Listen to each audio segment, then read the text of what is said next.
Hello everyone. Today we will study about renal organ system. So we will start with embryology with the basics.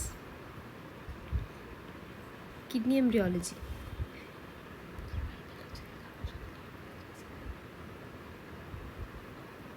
ठीक है, तो सबसे पहले क्या part develop होता है किडनी एम्ब्रियोलॉजी में?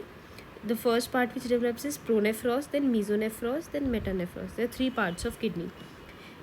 Pronephros development occurs in week 4, then it degenerates. Mesonephros also along with pronephros occurs in the week of 4, but it functions as intermediate kidney for first trimester, then persists in the male genital system as Wolffian duct. So this is an important structure in the male genital system, Wolffian duct. So we have to remember this, that Wolffian duct is a remnant of mesonephros.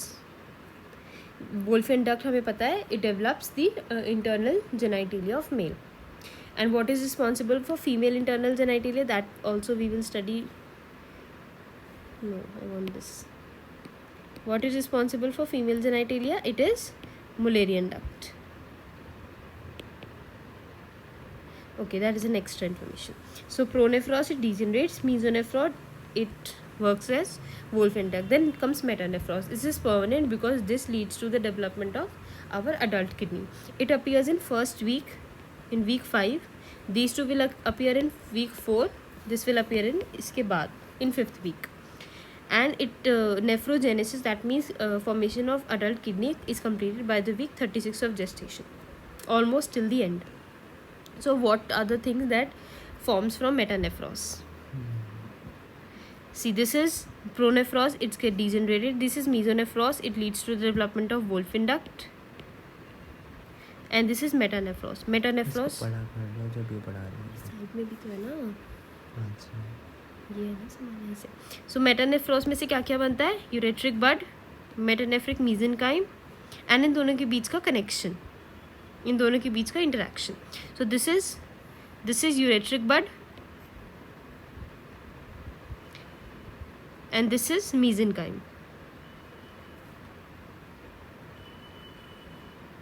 So ureteric bud, what are the structures that forms from ureteric bud? It is derived from caudal end of mesonephric duct. It gives rise to ureter, pelvises, calyx, collecting duct. It is fully canalized by week 10. week 10 तक ये बन जाता है.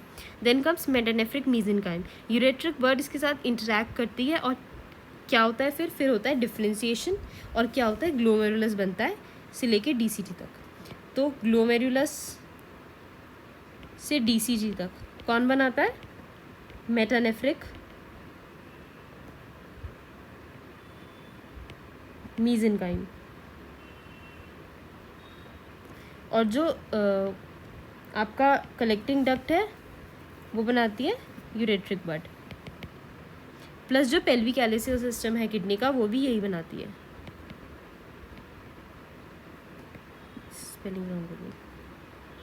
ठीक है, इसके इन दोनों के बीच में इंटरेक्शन होता है, ये हमने पढ़ा. जब ये इंटरेक्शन हमारा ख़राब होता है, गलत होता है, that leads to several congenital malformations of kidney like agenesis और multicystic dysplastic kidney. Then ureteropelvic junction, it is the last to canalise. अगर नहीं होता ये कैनलाइज तो it leads to congenital obstruction which can be unilateral और bilateral. तो we will highlight this point that most common pathologic cause of prenatal hydronephrosis is congenital obstruction. It is utero-pelvic junction का obstruction. ठीक है, ये page से complete करो please.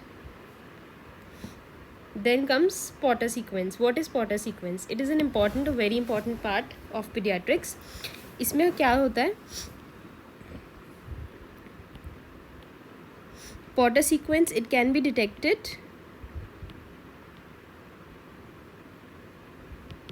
बोलते रहो आदमी क्या. antenatally. It can be detected antenatally. How? What are the signs कि हम antenatal मतलब while the baby is in the womb of mother we can detect Potter sequence. The first is oligohydramnios. Why? Because there will be any renal abnormality in the fetus will lead to oligohydramnios. Why? Because it will not lead to formation of urine, and lack of formation of urine will cause oligohydramnios. What is oligohydramnios? It is less amniotic fluid. Amniotic fluid is basically the urine of baby. So oligohydramnios can cause link deformities, low set ears, retrognathia, flattened nose, facial anomalies. Then pulmonary hypoplasia, it can cause, it is the cause of death. It is caused by chronic placental insufficiency, reduced renal output जो मैंने अभी बताया, which occurs in various conditions of kidney. It can also occur in placental insufficiency, because in placental insufficiency there will be reduced, इतना बड़ा तो कोई नहीं करता, obstructive uropathy, again bilateral regenesis, all the anomalies of kidney. So babies, this is a mnemonic. Babies who can't pee, that means renal regenesis, oligohydramnios, in ureter develops Potter sequence. Okay, so this is a mnemonic to remember. Babies who can't pee develop Potter sequence. इसमें इतना कुछ ये है हमें जो याद रखना है. Potter sequence की जो characteristics है, that are also defined by Potter only. P is for pulmonary hypoplasia. ये हमने बताया था, it is the cause of death.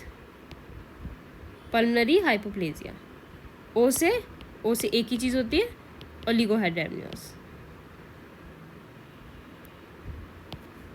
Then it is also a trigger because it leads to Potter sequence. T से twisted face. अभी हमने facial anomalies देखी थी, क्या क्या थी?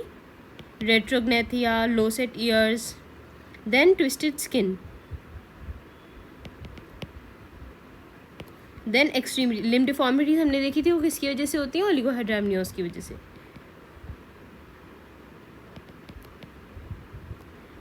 Then renal failure. Renal failure तो रूट कॉज ही है इसका. तो this is Potter sequence. This is highly important. Page number 602 complete. So here we are completed with page number 602. 602. So let's meet